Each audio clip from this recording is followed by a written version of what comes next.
Hello there, Dokkan players. My name is Waffles the Asian Yenbear, and today I wanted to sit down and talk about this post, which you've likely already seen if you happen to follow the DBZ Dokkan Battle subreddit, which, if you use Reddit, I do highly recommend you do, so you can find more fantastic informational posts like this one right here. However, I wanted to sit down and talk about it because I know that a lot of people who follow me might not also use Reddit, so I figured it'd be good to get more eyes on this, and also because we did cover this information, or at least some of this information, about like a year ago whenever I did my big link skill level up guide thing where I did all my testing. So there is some stuff I want to bring up that I need to correct because I got that incorrect on my guide. However, there is more information that we didn't talk about that we can just bring up here. So we're gonna go point by point. I'm gonna give you the quick TLDR explanation for this entire post because I know that you and I and every Dragon Ball fan out there, we all struggle with a very common problem. We're illiterate. So I sat down and I went and I couldn't do that with straight face. So I sat down, I went back to kindergarten, I learned how to read just so I can bring you this information right here. The words, they all make meaning in my head, and the meaning is going to come out right now. But before we can do any of that, I need to give a quick shout out to Vinny Bones, Harry Turney, and Kairu, who all worked together to make this absolutely amazing post, and they are absolute pillars of the Dokkan community. So check them out. I'll of course leave the link to this post down in the description and down in the comment section. So if you have Reddit, go ahead and give them an upvote. It's absolutely a fantastic page. You want to give them that nice Reddit karma so that they can have good internet points. So before I spend too much time ranting, let's just sit down and talk about this. So the first thing here, they're explaining what link skills are. If you already know that, skip to the timestamp on your screen. However, here's the quick explanation for people who are new. Every unit has link skills. Those link skills activate when you put them next to a unit that has the same link skill. For example, if I have a unit that has Fierce Battle, that's going to give me an attack boost. If I put it next to another unit that has Fierce Battle, although they do have to be different units. They can't be the same exact unit. So different units together, Fierce Battle, they both get an attack boost. If I put a unit in the middle that does not have Fierce Battle, so I have one on the left, one on the right, one in the middle that doesn't have Fierce Battle, no unit gets an attack boost there. So they have to be touching each other's hands, they have to be holding each other, they have to be cuddling in bed, and essentially they're going to boost each other, they're going to work with teamwork. That's what links are. Now, every link skill has a level from 1 to 10. As it goes up to level 10, it is getting a better effect. It is sometimes getting additional effects, or the actual effect itself is going up. For example, Fierce Battle that we mentioned starts at 15% attack. It goes up to 20% attack at level 10. So your units are gonna get a lot stronger as you link level them. And those link levels do not go up based on experience, like in an RPG or something. You're not leveling up that way. This is a probability, a chance for everything to level up every time you go into an event. A link skill will have that chance, and we're going to talk about that a little bit more in a little bit later part of this video. However, that's what link skills are. And so if you care about getting a strong unit in Dokkan, you want to get your link skill up to link level 10 so that you can get all of those fantastic boosts. Now this next part here just talks about the base probability of a link skill to level up. Now that is based on what the link level is. So from level 1 to 2, based on their numbers, which we're going to have slightly different numbers here, but level 1 to 2, 8% chance. Base, 8% chance.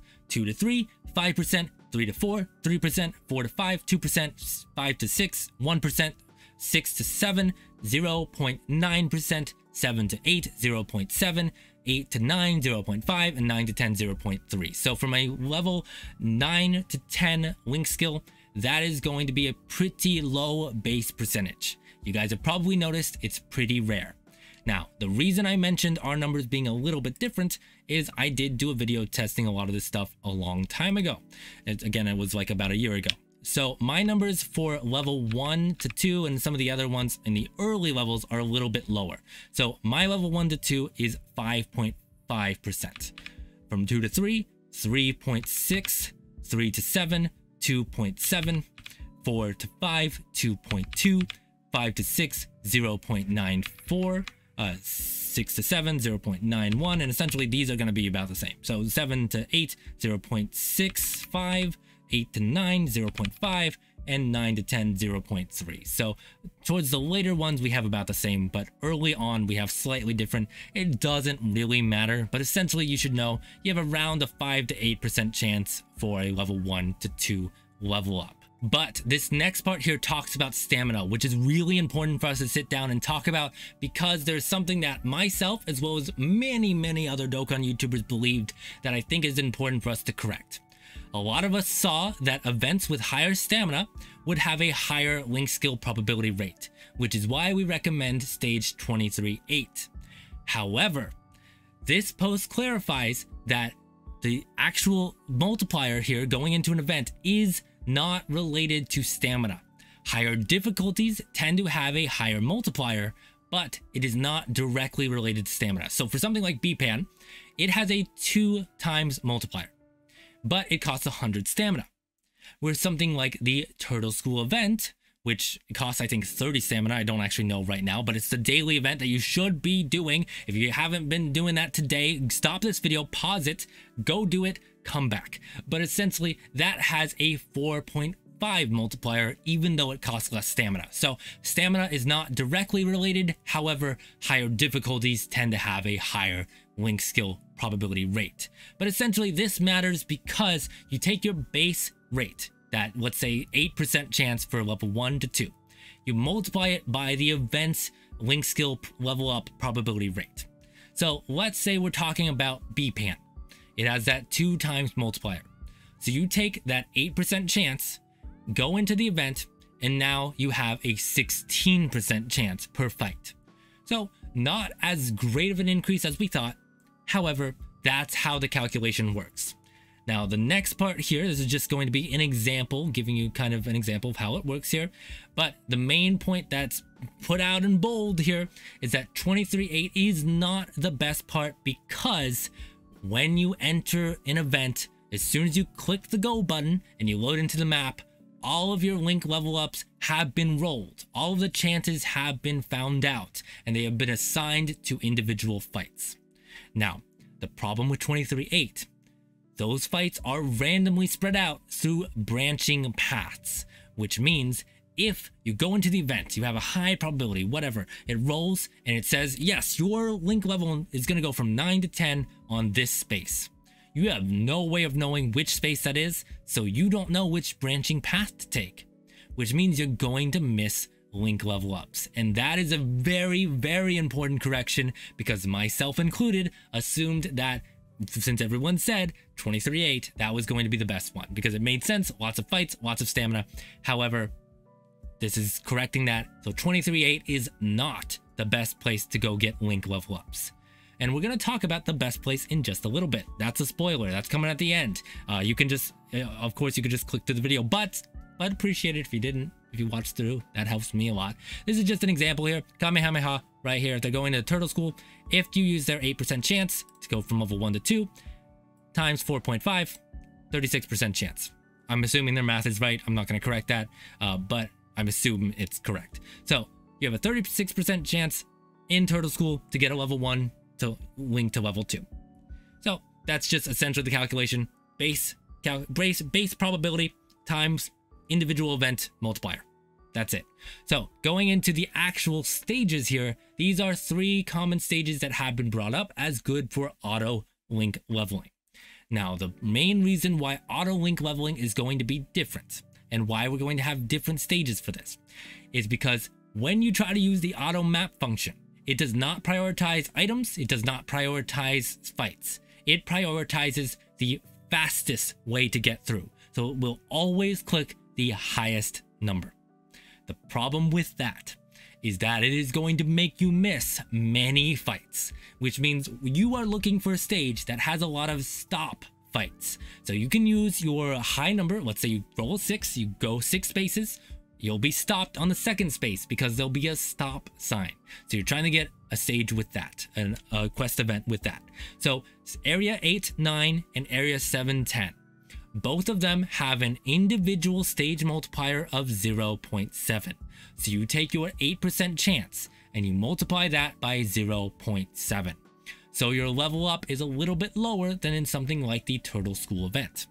However, that level up chance is per fight. And so each of these stages has a lot of fights. Now 8, 9 has a lot of guaranteed fights. However, the way 7, 10 works is you have more fights overall, and because there are a lot of guaranteed fights, in between, you're going to use your high numbers to hit that guaranteed spot. You'll be left with kind of lower numbers, so you'll hit more of the not guaranteed fights overall on average. So you can see here, based on this chart, you get about 5 fights on average in Area 8 Stage 9, and about 7.5 fights on average on Area 7-10. So if you are auto link leveling, use Area 7 Stage 10. Now you're going to notice there's a third stage mentioned here, and it's 15-2.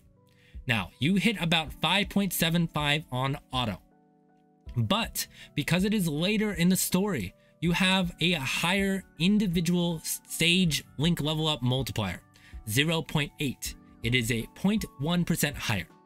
That means if you are doing manual link leveling, it is going to be better to go to 15-2 because you are going to be able to hit more of those fights on your own. But if you are doing auto link leveling, you are going to skip too many fights. You're only going to get 5.75 on average. It is not going to make up for that 0.1 multiplier difference. So for auto, 7-10. For manual, 15-2. Now, the last thing I'm going to leave you with is just a really quick pro tip here, is that if you are missing stages, or if you don't have stage 1, or if your stage 7-10 looks different than the thing I'm about to play on screen, then you need to go do Area 1-1. Because when they did version Z, the update, they reset specifically that area. So you need to redo Area 1. So that's going to give you more stones, so that's great. You could do that for that. But also, all your things are going to be 1 down if you haven't done that. So your 7-10 is actually going to be 6-10. So if you happen to be seeing your 7-10 is just weird, or it's not the name that's shown on screen, then yeah, go do Area 1-1. Okay, but all that being said, I hope this helped you guys. I really do. Again, this is really good information if you care about having the best units, or having really strong units, or being able to beat the hard events. Link leveling is going to be a huge savior. So thank you very much for watching. Leave a like, leave a comment, leave a question if you have them. Leave anything in the comments down below. I'll check them, even if it's hate. It'll hurt my feelings, but I'll check it and I'll cry. But hopefully you guys have a good day, a good week, a good life, and happy summons. Goodbye.